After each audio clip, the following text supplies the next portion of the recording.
thank you, everybody. Thanks so much. It's a lovely audience. We're sitting on over 100 attendees already, and we're 1 minute in. So my name is Courtney McKenna, and I'm just going to go through the introductions now. So I started in real estate. For those of you who haven't joined one of our webinars before and don't know who I am, I started at an extremely young age in real estate. Not too sure how legal that was, but I assisted my mom with a lot of real estate developments off plan, and it was just absolute adventure for me as a kid. It was one way for me to make pocket money and earn my keep.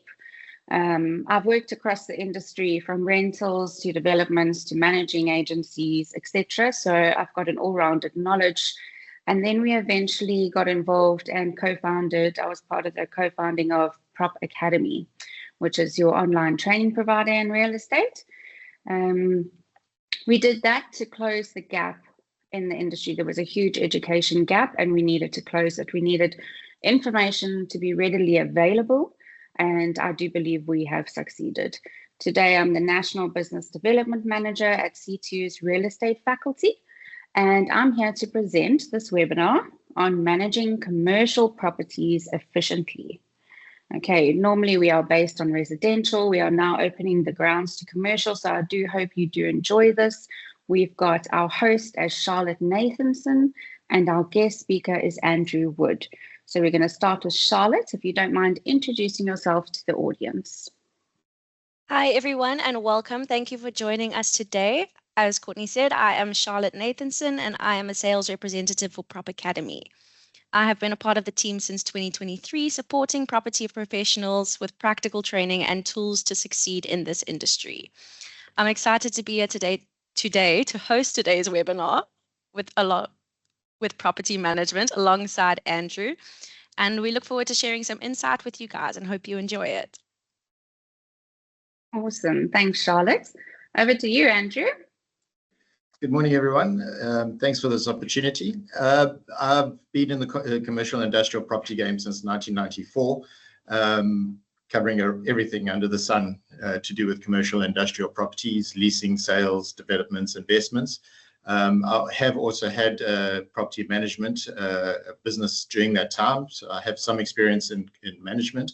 And then on top of that, I am also a landlord. I have owned a number of properties, so I also have experience not only from the management point of view, but also the experience of being a landlord. So there's not a lot of things that happen in property that I'm not aware of, all the tricks of the trade. Thanks, Courtney. That's awesome. That's awesome. Thanks, Andrew. It's lovely to have somebody so all-rounded, because it does make the conversation a little bit more active and bubbly. So yeah, let's get started. Charlotte, if you don't mind, let's start with your icebreaker questions. Of course. So Andrew, we're very excited to have you here today. So to start off, when a tenant has a burst pipe or skips rent, who actually gets the call first? So in that situation, we're assuming it's a landlord that has taken on the services of the property management company. The call will go straight to the property manager. We should imagine they have a service where there could be after hours contact numbers. And the reason that a property manager is contacted is because they have a full range of services. They know how to handle emergencies. They should have experience in handling emergencies, and they have all the contacts for the specific problem. So a burst pipe is surely it's a plumber. But they will have a number of plumbers on their books. So it's not a case of panicking and phoning one person and saying, can you fix it? And can you be out here at 3 a.m? An effective property management company will have a number of service providers that they can contact to get out. The main thing about that also is all the communication between the tenant, the plumber, is handled by the property manager. The costs involved, the quoting, if it's a bigger project, or the emergency fees to be paid to call them out, is also handled by the property manager. And the reason this is interesting and why landlords prefer the service is the landlord is using a property management company for one thing only, and that is to buy himself time. And when I say he's buying himself time, a landlord using a property management company doesn't even want to hear about the problem. He doesn't want to deal with the problem. He doesn't want to talk to anyone. He wants to be relaxing, having his gin somewhere on a boat, enjoying a sunset, knowing that the problem is dealt with. He'll get a report at the end of the month, say, we had this situation, that's why your rental income's a little bit less this month, we had to deal with the situation. But the person who's going to get the call will be the property manager. Okay, amazing. Well, thank you so much. Now, Andrew, why would you say when there are two identical office buildings in the same area, why would you say that they would perform differently? That's a great question. And again, it comes back to property management. Obviously, this is the emphasis of our discussion today is the benefits of a property management company. The difference between the buildings is ultimately you start off of a base of the buildings. Let's say that they're comparable, apples with apples. But the difference that you're asking is where it comes is the management. And it's the quality of the management. So when we say quality of management, there's a number of things that are involved in managing a property. The building needs to look good. It needs to look neat. It needs to be up to all its maintenance needs to be in order. And this is done by an effective management company. They will make sure that at no time is the building looking scruffy, is there a broken window, or anything that affects the street appeal. So straight away, when you've got a good-looking building from a well-managed company, you're going to attract better tenants. That's the second role of the management company, is they'll be screening their tenants, potential tenants, and they'll make sure that the tenants that move into a building are quality tenants that a first priority, they can pay their rent, but also that they bring a certain quality and they bring the foot traffic to the building. The other aspect of management is a marketing strategy. They can put a good picture together of why this building is the preferred one to the other one down the street. They put together the picture, they put together the tenant list, they put together the whole sales package of why that building is better. The other important thing is operational oversight. I alluded it to before, where the managing company will make sure that everything in the building looks good. And that's oversight. They visit the building, they're in touch with the tenants, they're in touch with the building in the sense that they know that everything's right. And I think that's essentially it. It's the managing company has a quality service that makes the buildings stand out and have a competitive advantage over the one down the road. And I know, like with this kind of thing, I mean, it's so often with the buildings being next to each other, if a tenant is going to come and look where we're going to put our new offices and they're going to go and see your space, they're definitely going to see whatever else is available on that street. Other than all the major things that should be done when you look after a building and why they've been run differently with, two different managing agents. So you've just got to make sure that you're following all of the, well, first of all, that you're educated enough to have your lists in place, that you can manage the building. So yeah, Andrew, I agree with you on all of that. Thank you. Perfect. Andrew, in terms of an asset manager, how would this differ from a property manager? Very, very significantly different roles. When you're talking to a property manager, that's the hands-on person. That's the person who visits the property on a regular basis. That's the person who has the day-to-day contact with tenants, with potential tenants, who, as we described earlier, deals with the issues with the building, deals with the tenants, and make sure that the building operates well to be that better building compared to one down the road. When it comes to asset manager, they're the people looking at the bigger picture. They're looking at the value of the property. They're looking at long-term strategies for the building. They're understanding where the market trends are going and what the tenant mix needs to be and where they're going to position the property for the future, either to get a better valuation for the shareholders or if they need to dispose of the building to get the best price of the building. So asset managers are more strategic on the approach to how they look at the building, and then also they're more concerned about the financials of the building. They look at the rands and cents to make sure that the building is at its highest and best use. And isn't that sometimes, sorry to come in again, but isn't that sometimes why some buildings aren't managed to their full potential? Because maybe the asset manager is advising that it could be not high on the investment list to maintain that building, and then only certain things will be looked after. So it's not necessarily the managing agent at fault, but the access to funds in order to upkeep the building. No, you're 100% right there, Courtney. That is a major issue with asset managers, is they're so focused on the bottom line that they don't understand a building is it's effectively a living creature, and it needs to be fed. So it's not a case of just putting enough money just to pay the bills. There needs to be an allocation to constantly upgrading the building, constantly bringing in new technology, constantly improving the tenant mix, constantly changing the look of the building and staying with technology, putting in Wi-Fi technology and things like that. And all of that is the strategic route that the asset manager does. The instruction to implement all that goes to the property manager, and obviously they make sure it's implemented and they carry out the strategic view of the asset manager. And that's the problem, is the costs involved is a very delicate debate that's held at the asset manager level. And a good asset manager, apologies, they know that they need to spend on their building over and above just routine maintenance and costs. Yes, of course. Okay. So we're going to get into a little bit more thought-provoking questions, hopefully just to tickle your brain a bit more. If a lease was signed without a clause for annual escalation, what could you say would go wrong in this situation? Lots of things. You just do not want to go into that situation. There's a lot of negotiation involved up front to get a new tenant into a building. It's both ways. Between the landlord and the tenant, there's a lot of negotiation just to secure that lease. And if you come to the end of the first period or the first year, whatever's been agreed, and there's no escalation clause, you're effectively re-entering into a whole new negotiation of where you're going to go forward. If there's no escalation and everything just carries on as it is, you're basically stagnating your revenue, because it needs to grow with the market. It needs to grow with what's happening in the industry. It needs to grow with what's happening in the macroeconomy and the microeconomy. The costs of everything keep going up. And if you haven't got an escalation clause, you're not keeping ahead of those increases in costs.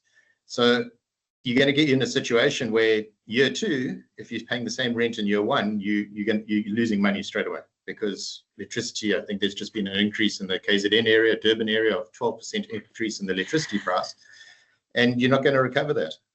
So you need to be ahead of where the costs are going. And essentially, at the end of the day, without an escalation clause, when you need that extra money, you're going to be entering into a completely new negotiation, and it's a waste of time. So rather secure escalation right at the beginning, and annual escalation.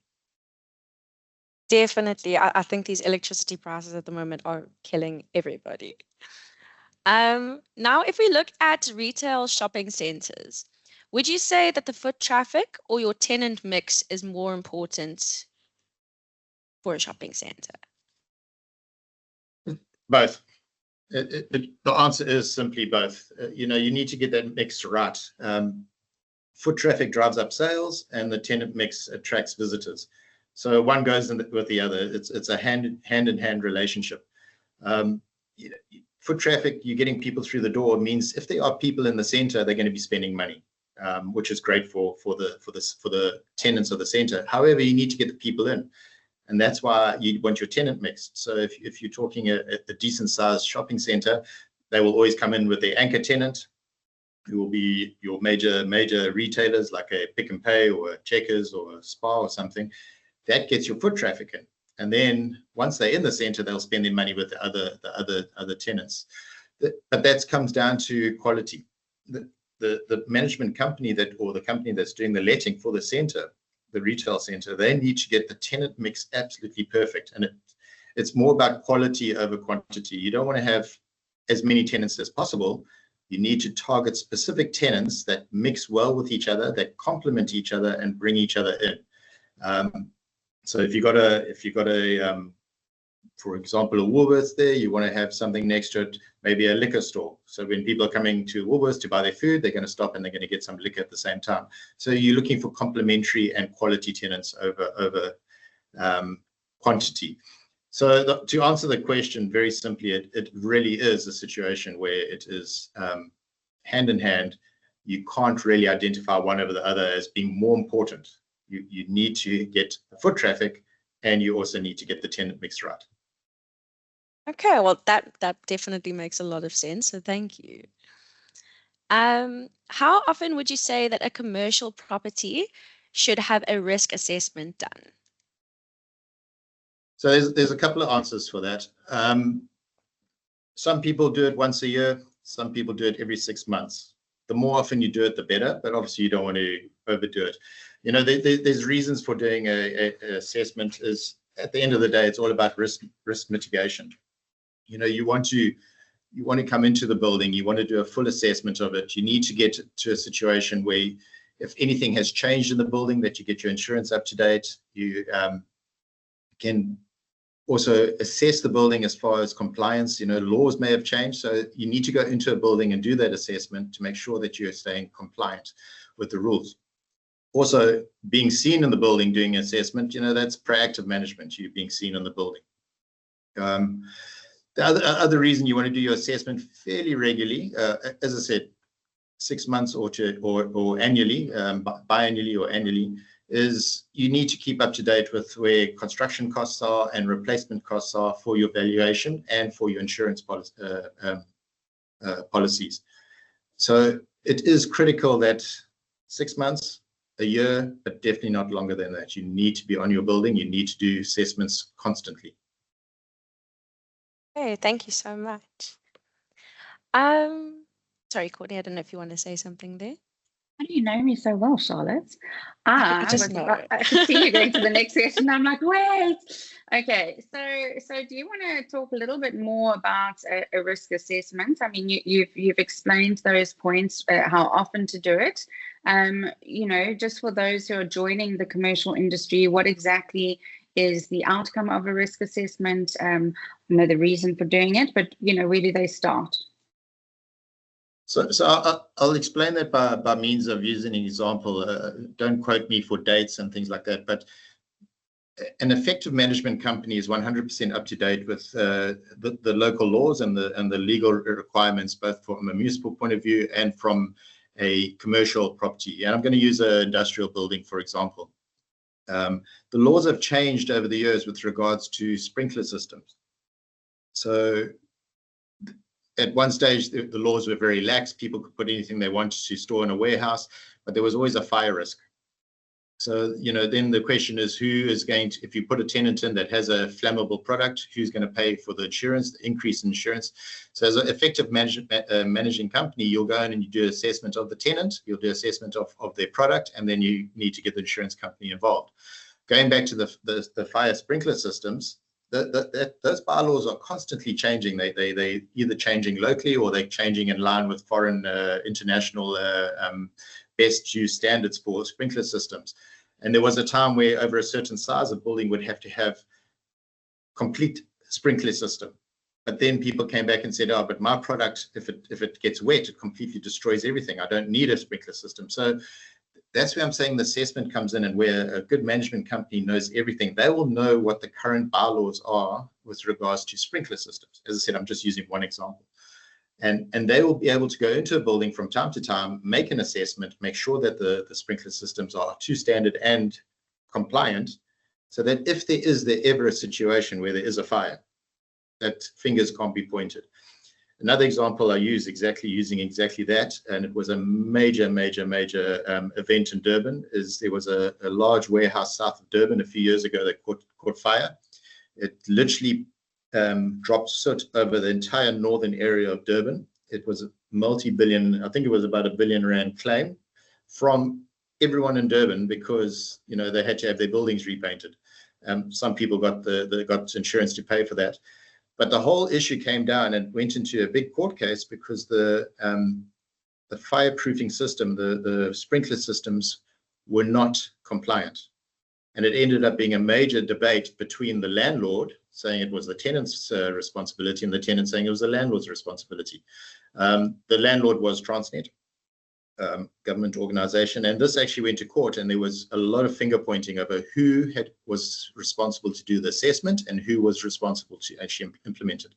So that's a clear example of why a constant assessment of property is critical to be compliant and to be for risk mitigation. It's an awesome example and very relatable. Thank you very much. Thank you so much, Andrew. No, that you definitely have highlighted the need for an assessment, because even something down to as simple as sprinklers can cause a lot of money and damage. And sorry, just somebody has asked a question I was going to ask, but I felt like I was talking too much. Is who was responsible at the end of that scenario? So what was the outcome, Andrew? I've got to be very careful how I answer this. Why don't we say what should the outcome have been?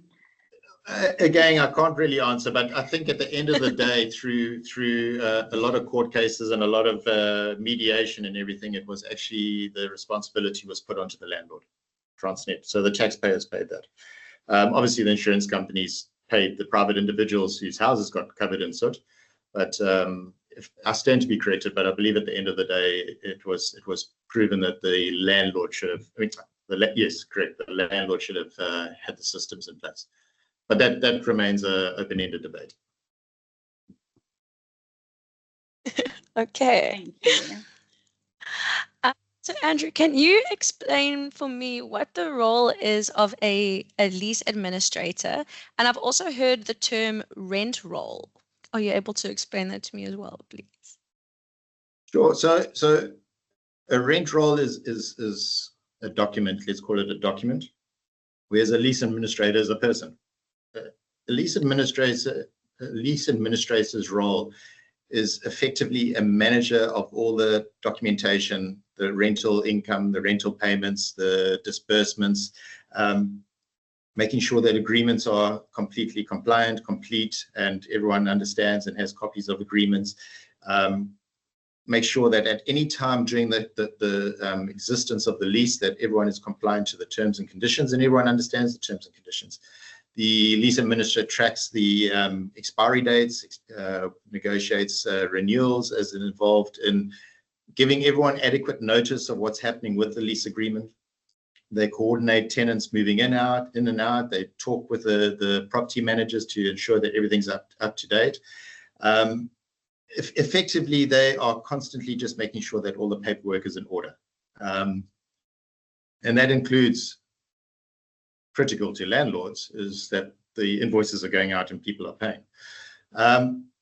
The rent roll is a document. It is a source of a document that is used by management companies and landlords. And effectively, it's a report that lists everything about a building and breaking it down to every single unit and breaking it down to every single tenant. And it has every single bit of information to do with that tenant and that unit and that building. It breaks everything down. It has the lease agreement, all the lease details in it. And what it is, it's a very strategic tool used by landlords and by asset managers in that at any one time, a rent roll can generate a report that will give you the health of the building. It will give you the status of the building at any one time. You know, how much of the building is vacant, or how many tenants are in arrears. And for example, what is the maintenance cost? Has there been a spike in maintenance costs if you look at it from year? And the rent roll, using that information, it's a massive data tool, the rent roll. That can then obviously get applied to a number of situations where it can be used for evaluation. It can be used for taking to the banks, if the landlord wants to borrow money. And of course, it can be used for insurance purposes. But at the end of the day, the rent roll is sort of the health check of the building, and it gives a complete picture of where everything is financially and the people that are in the building. Okay, thank you. That definitely helped clarify it up for me. So Andrew, what law would you say governs commercial property managers in South Africa today? There's a few laws, but for the starting point is you fall under the PPA, Property Practitioners Act. For those of us who have less hair and a little bit more grey, that used to be the EAB, and it transitioned to the PPA. At the end of the day, we have to have that qualification. We have to have our fidelity fund certificate, and obviously the agency has to have its own operating certificate and have a principal. So it's no different to a regular estate agency. Our big boss is the PPA. Having said that, there are a couple of other regulatory bodies that managing agents either need to be members of, depending on the area they're involved in, or either a member of, or they need to be aware of. And a few of them, I'll just list them. They have to be compliant with common law, as simple as that. From day to day, anything that is done on a property in a negotiation between two parties, two people, whether it's a juristic person or natural person, you need to know what the common law is. You can't do something that's contrary to the law. So property managers should have a basic working knowledge of common law. The Consumer Protection Act, certainly if you're dealing with residential properties up to a certain value, and that's a whole different lecture and course that I'm sure PropAcademy runs, is the Consumer Protection Act and how that impacts on real estate. So again, a working knowledge of that. No one needs to be an expert on everything that we do. There's just too much, it's too wide a field, but you need to have a working knowledge of the Consumer Protection Act, particularly if you're dealing with single unit residential leases and things like that. There are potentially big impacts on properties and landlords and tenants. Again, let's say we're moving into your bigger commercial properties, your commercial portfolios, retail portfolios, industrial portfolios. Again, a basic understanding of the Occupational Health and Safety Act is good to have, because you will, as a property manager, have situations where something will happen on a property, and you don't need to be the expert, but you need to know who to get hold of to assist you if there's a situation. Again, I'm going to use a Durban reference. There's a major retail shopping center here in Durban. About a month ago, a contractor fell off the roof and died. So, the questions are going to be asked. Whose fault is it? Is it the contractor? Is it the landlord? Or is it the property manager? Were all the laws complied with? Were the contractors aware of health and safety? So again, you don't have to be an expert. You just need to know who to get hold of, and you need to know who to assist in that situation. And then again, even though we are talking about being commercial property managers, even sectional title schemes, not as much a commercial property in the picture of it being a major shopping center or office building, but a major complex which might have one owner, effectively is a commercial property. So again, it might be worthwhile understanding the Sectional Titles Act. Again, don't be an expert. There's lawyers out there who've got long degrees to deal with this, but know who to call. And at least have a functioning answer. If someone asks you a question, say, I will get back to you. I believe this is how it is, but let's come back to you and confirm. So those are the 4 areas of law that need to be considered, that we all have to apply to. But at the end of the day, the license comes from the PPA. Awesome. So if I can just add to that, with regards to, I've added a link in the chat box. Please have a look at that blog. Just when it comes to the compliance with the PPRA, I always explain it like a bowl of spaghetti. That's what we get, okay? So we've got to take our pasta out and line it out straight, and then PropAcademy will tell you what's actually needed. And I find that it's clearer, just wait for us to comment on it. We do put blogs out every time there's a regulation change. I always tell you that we won't be the first to do it, but we'll be the first to do it right. So have a squiz at our blogs there. That one particularly on managing agent FFCs that I've added in. So I just wanted to confirm, because we were talking about the PPRA. Now you've obviously had the sectors divided. There's now 11 sectors. So you'll have a look at different FFCs for each one. At the moment, if your sector hasn't had a link for them to register, then you continue as under an estate agency. So I'll just go a little bit further into that. Okay. So say, for example, you have a managing agency, and that managing agency manages a complex, but then because you're dealing with the landlords and tenants all the time, you also decide to sell the properties in the complex. Okay, so there's a load of agencies that do that. I just think that's just being optimistic. You're taking something and you get it hitting, I don't want to, the poor birds, but hitting 2 birds with 1 stone kind of thing. Okay, so you've got to have your managing agency FFC registered Okay, so your managing agency registered. Everyone who deals in the managing agency, they will have an FFC under that. And then if you are also selling and renting properties, you can even have the same company name, but 2 FFCs. So then you'll have an estate agency FFC.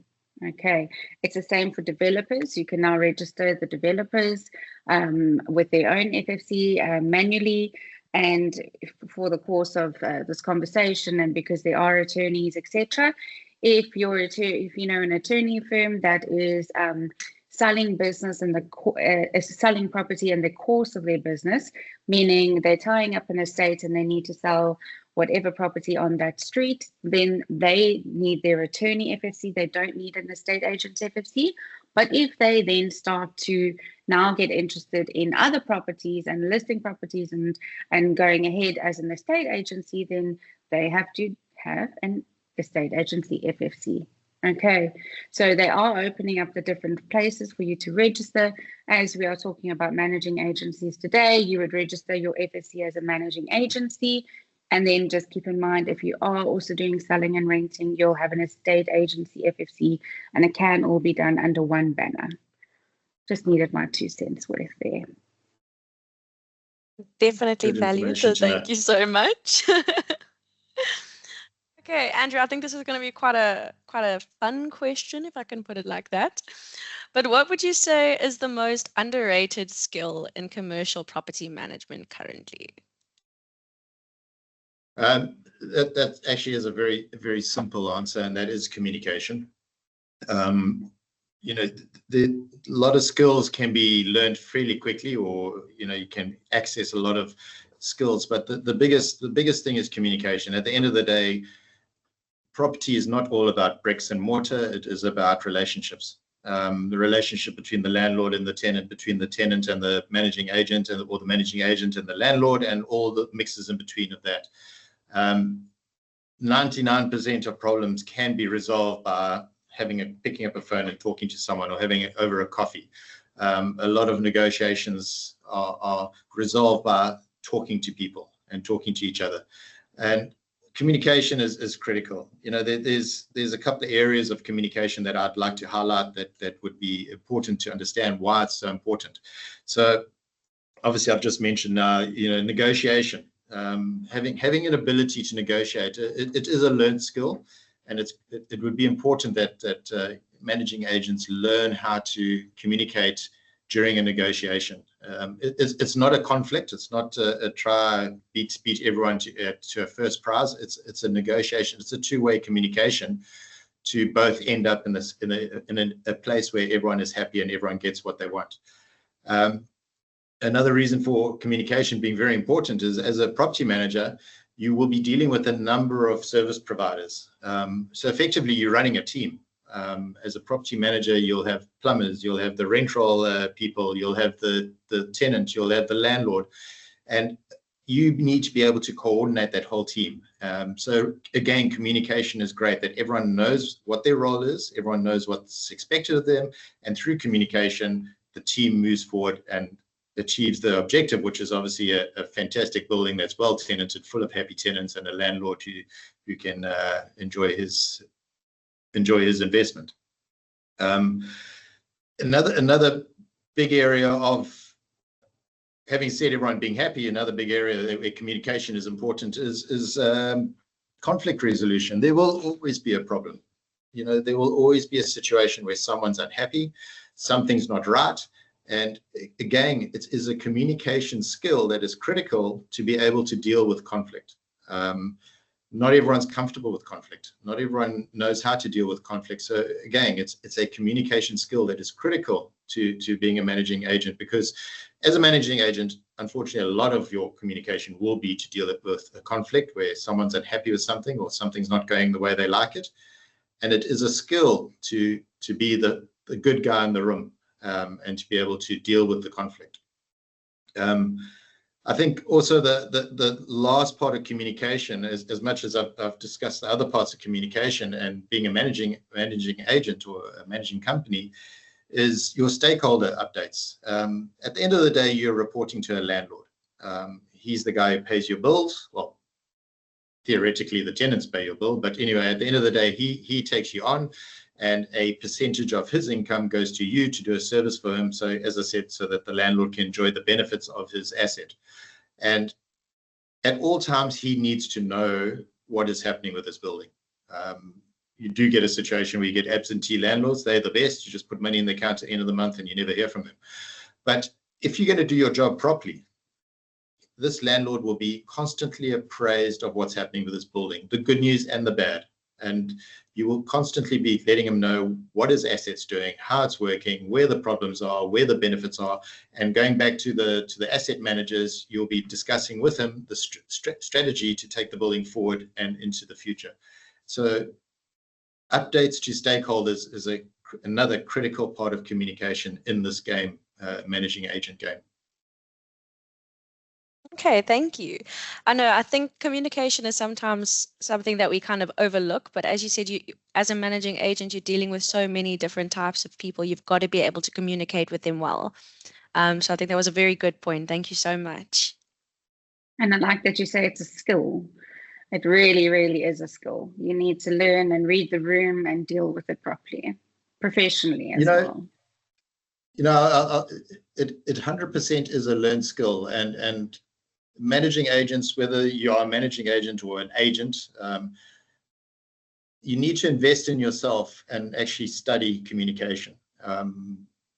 There are so many avenues to it, and I'll give you it's like a little fun thing that I learned a long time ago in the commercial industrial game, and what happens is it's just how you change your words slightly to cover yourself. I mean, obviously we're talking amongst peers here, and we don't want to put ourselves into situations that are dangerous. And a simple situation, someone will walk into a building. Let's say you're showing a tenant into a building. They look at the walls, they say, will the walls be painted? And a young agent may be prompted to just say, yes, the walls will be painted. And then he asks the landlord, and the landlord says, no, I'm not painting the walls, they look fine. Now you've got to go back, cap in hand, and say to the tenant, no, he's not going to paint it. So a simple language change is, you could just say to the prospective tenant saying, I don't know if you'll paint it. I will ask the landlord, but I'm quite sure he'll be amenable to it, but I will come back to you with an answer. So what you're doing is you're giving them the illusion that maybe illusion's not a nice word, but you're giving them the impression that something can be done, but let's just confirm it and make sure 100%, rather than saying something that commits you and the landlord to something which might not actually be feasible. So that's just using language very, very subtly to get the negotiation further down.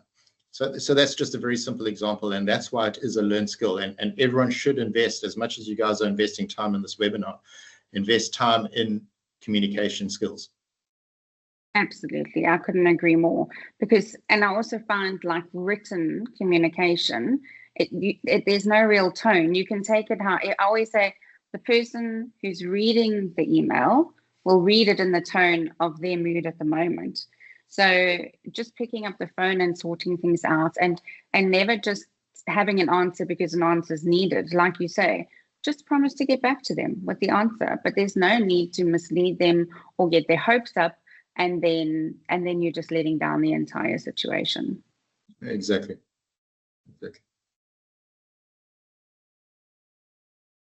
Okay, well, I'm not too sure how we are looking on time at the moment, but do we have time for one more question? Yes, we've got perfect time for one more question, and there are no questions in the chat box. I have answered what is there. Thank you so much. Okay, so Andrew, this is a bit of a yes. As I said, that somebody posted a question, so there's one question. We'll try to get this one in quickly. No, that's fine. We've got time. Thank you. So, Andrew, this is a bit of a discussion opener question. So, imagine being paid to make buildings run better. Would you be more drawn to the financials, the people, or the problem solving? It's a job that requires all three. The financials, you can always be a specialist in any one of the three, whether you are a financial specialist, or if you are a great communicator, or if you're a problem solver. You need to have abilities in all three. But for a property manager, me personally, I would say your most critical thing would be your people skills and problem solving, because that's what's happening day to day. You're talking to your tenants day to day, you're talking to the landlord, you're talking to your team, your service providers, and you are problem solving. Being a property manager effectively is a full-time problem solving situation. There's always going to be something thrown at you where you need to put the thinking cap on and try to find a solution. Sometimes it's easy as the very first question when someone phones and says there's a burst pipe. And then you phone a plumber. It could be something more technical, like a particular tenant wants to put a board up with their business name on it, and obviously there you need to involve a whole lot of skills. You've got to bring in architects, elevation control from the municipalities.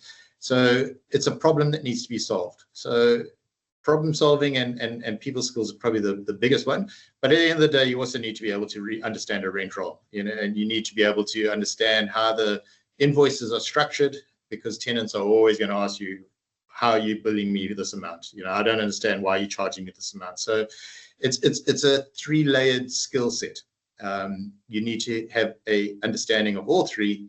But me personally, it is a fun industry. It is a fun game if you love people, because that's what it's all about at the end of the day. It's dealing with people and sitting down with people and solving problems. And somewhere along the line, you issue an invoice and you collect some money. To Charlotte to close it off. Sorry if we didn't make a question, but we'll get there right now. Okay. Thank you, everybody. As Courtney mentioned, you're going to be receiving the webinar recording in about a week or two, but we just wanted to say a huge thank you to everyone who has stuck through this meeting and stayed with us. It has been incredibly informative, so thank you so much, Andrew. We appreciate your time and your expertise, and we look forward to seeing you guys at another webinar that we'll host soon. So thank you so much. Thank you very much, and it's been an absolute pleasure presenting. And I see a lot of questions are coming through now. I'm very happy to assist in putting those answers together, and we can forward it to everyone. Some very good questions are coming through all of a sudden, and I'm very happy to assist with answering those where I can. Yes, awesome. Thank you, everybody. Thanks so much. We'll be in touch shortly. And if you have any ideas for the next webinar, it looks like we might need a commercial commissions webinar. So if there's something like that you would like, which I think would be beneficial, please just pop it in this chat box. Even once you've left the meeting, you can still type in, pop it in the chat box, or pop me an email, courtney@propacademy.co.za, and then please send us your suggestions and we'll plan the next one accordingly. Have a lovely day, and thanks so much for attending. Bye, everybody. Thank you. Goodbye. Bye, everyone. Thank you.